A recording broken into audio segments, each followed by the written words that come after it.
বিসমিল্লাহির রহমানির রহিম। প্রিয় বাংলাভাষী ভাই ও বোনেরা, আসসালামু আলাইকুম। আজকে ইংরেজি 2025 সালের 9 জানুয়ারি। আমি এই ভিডিও করছি আমেরিকার টেক্সাস অঙ্গরাজ্যের হিউস্টন শহর থেকে। আজকে আমি আমার ব্যাকইয়ার্ড গার্ডেনে পেঁপে গাছগুলোর কী অবস্থা হয়েছে ঠান্ডা পড়ায় সেটা আপনাদের দেখাবো। দেখেন, এখন একটা পেঁপে গাছ দেখাচ্ছি। আমার 3টা পেঁপে গাছ আছে। এই পেঁপে গাছ প্রায় অর্ধেক মরে গেছে। এটা 2-3 দিন আগেও খুব সুন্দর ছিল। 2 দিনের 30 ডিগ্রি ফারেনহাইট টেম্পারেচার হওয়াতে দেখেন পেঁপে গাছগুলো কাছের থেকে দেখাই পাতা কেমন হয়ে গেছে। দেখেন, এই গাছটা আর মনে হয় বাঁচবে না। এই গাছটা শেষ। পেঁপে ধরা শুরু হয়েছিল। দেখেন, পেঁপে ধরা শুরু হয়েছিল। দূর থেকে দেখাই এই গাছটা। আরও 2টা গাছ আছে, সেগুলো আপনাদেরকে দেখাবো। শীতকাল আসলে এই আমাদের হিউস্টনে ঠান্ডা যখন বেশি পড়ে তখন পেঁপে গাছ মরে যায়। আমি বেশ কয়েক বছর হলো চেষ্টা চালাচ্ছি পেঁপে গাছ করার জন্য, কিন্তু প্রতিবারই ঠান্ডায় মরে যায়। এই যে আমার রসুন মোটামুটি এখনও টিকে আছে, পেঁয়াজগুলোও টিকে আছে, কিন্তু আমার পেঁপে গাছ মারা গেছে। এখানে কিছু দেখেন, এখানে কিছু বিট আছে। এই যে বিটগুলো ভালোই আছে, এখনও মনে হয় টিকে যাবে, কারণ আগামীকাল ঠান্ডা আছে আবার 30 ডিগ্রি, তারপরে আর নাই।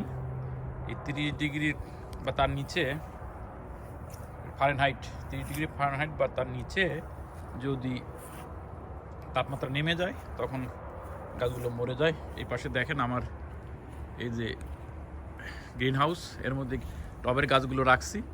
গ্রিন হাউসের মধ্যে গাছগুলো মোটামুটি ভালোই আছে, কোনো ক্ষতি হয়নি। এখানে যে মধ্যে পেঁয়াজের বেড 24 ফিট বাই 4 ফিট, পেঁয়াজগুলো ভালোই আছে।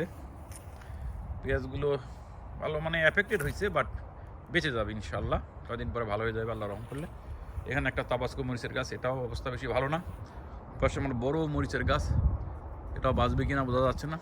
এটা আর একটা পেঁপে গাছ, এটার পাতাগুলো বেশি ছড়ানো এবং এটা একটু শক্তিশালী গাছ, যার জন্য এটা এখনও মরে নাই। মনে হয় টিকে যাইতেও পারে, এটা বুঝতেছি না। দেখেন, এই যে এটা ভালোই পেঁপে ধরছিল, আমি কয়েকটা তুলে ফেলছি শীতে নষ্ট হয়ে যাবে বলে। এই হলো পেঁপে গাছটার অবস্থা। এখন আমি অন্য একটা পেঁপে গাছও আছে আমার, সেটাও দেখাবো। এটা আমার রসুনের বেড। দেখেন, ওই পাশে একটু মাথায় পেঁয়াজ আছে, রসুন এখনও টিকে আছে। এই হলো রসুন। এই বেডটা আমার খালি। এটা টমেটো বীজ বুনছিলাম, তো টমেটো মনে হয় শেষ হয়ে গেছে, সেগুলো গজানোর পরে ঠান্ডায় মরে গেছে।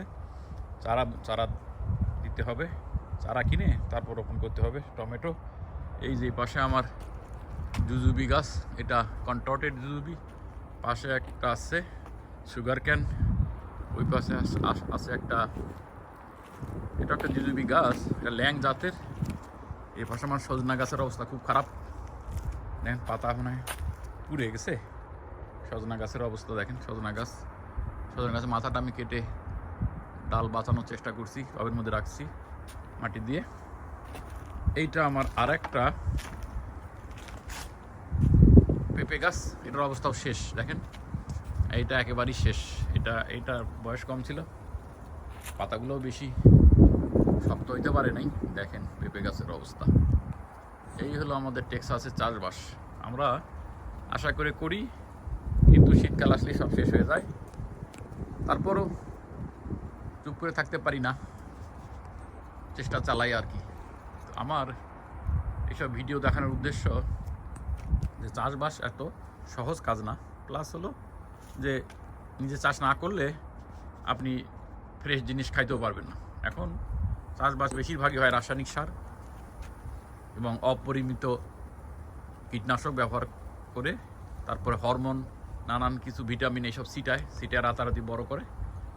এই জন্য আমি এই ভিডিও তৈরি করি। আমার মূল উদ্দেশ্য হলো আপনাদেরকে উদ্বুদ্ধ করা, যাতে আপনাদের একটু জায়গা থাকলে আপনাদের সবাই নিজেদের শাকসবজি ফলমূল নিজেই উৎপাদন করতে পারেন।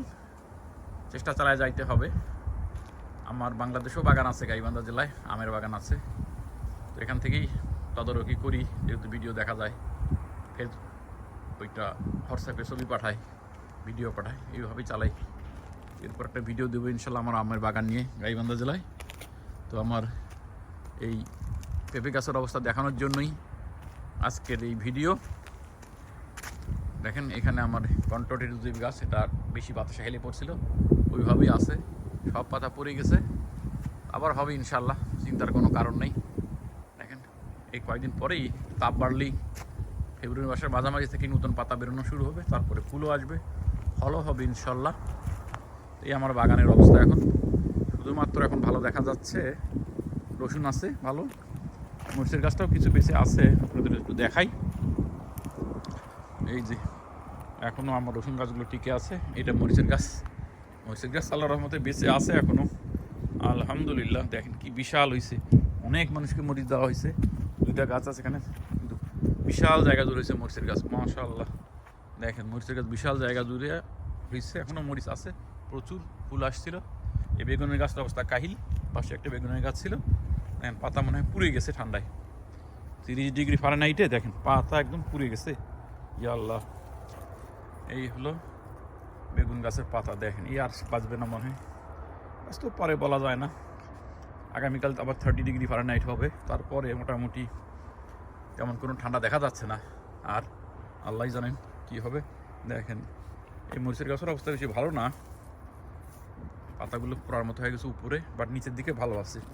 যেখানে বেশি ঠান্ডা পড়ে নাই সেখানে ভালো আছে। বিশাল মরিচের গাছ, অনেক মরিচ হয়েছে, আমাদের মরিচ কেনা লাগবে না, আর অনেক মানুষকেও দিয়ে দেওয়া হয়েছে, উঠাই নিয়ে গেছে আমাদের বন্ধুবান্ধব প্রতিবেশী। এই হলো আমার আজকের ভিডিও, এখানেই শেষ। আপনারা সবাই ভালো থাকবেন, দোয়া করি, সুস্থ থাকবেন, আমাদের জন্য দোয়া করবেন যাতে আমরা ভালো থাকতে পারি, সুস্থ থাকতে পারি। আল্লাহ হাফেজ, আসসালামু আলাইকুম।